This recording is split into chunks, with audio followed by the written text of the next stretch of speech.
He opened a box. Inside were dehydrated human feces. Then he added water to moisten them. After that, he transported a large amount of soil from outside. No one knows how many trips he made. He covered an entire room with it. After drawing lines on the soil, he cut the potatoes into pieces. Then he spread the feces on the ground, planted the potato chunks, and watered them.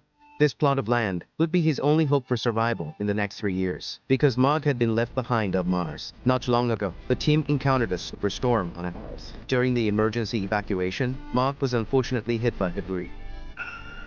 The team was forced to leave without him. Later, he was declared dead. Fortunately, he was still alive. He had to find a way to survive. He transformed the workshop into a greenhouse to grow potatoes. But this required a lot of water. He used the spacecraft's backup fuel hydrazine through a catalyst. He separated hydrogen from it. Then he lit wood chips with wires. As long as he ignited the hydrogen, he could get water.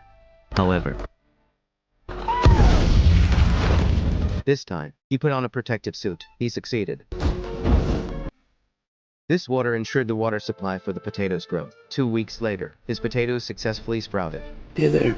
Meanwhile, NASA on Earth noticed the Mars rover had moved through satellite photos. They confirmed Mark was still alive. To save public trust, NASA promised to do everything possible to rescue him. Mark drove the Mars rover on a risky 15-day journey. He found the abandoned Pathfinder rover. Cleverly, he used the rover's photo transmission function. He established contact with Earth using hexadecimal code, letting the whole world know he was alive. Mark proudly showed off his Mars bomb tower. Life was quite comfortable. However, an accident suddenly happened. A small hole in the pressure chamber caused a huge explosion.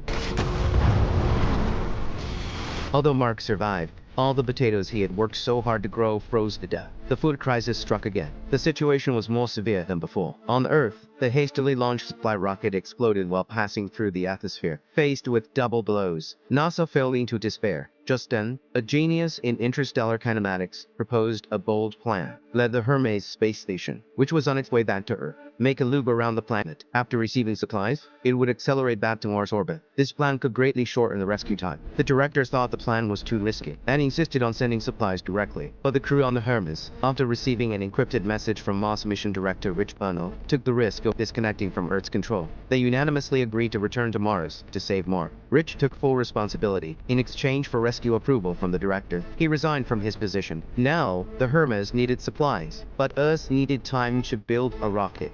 Time they didn't have. The director's only option was to seek help from another space power. Their eyes turned to the China National Space Administration.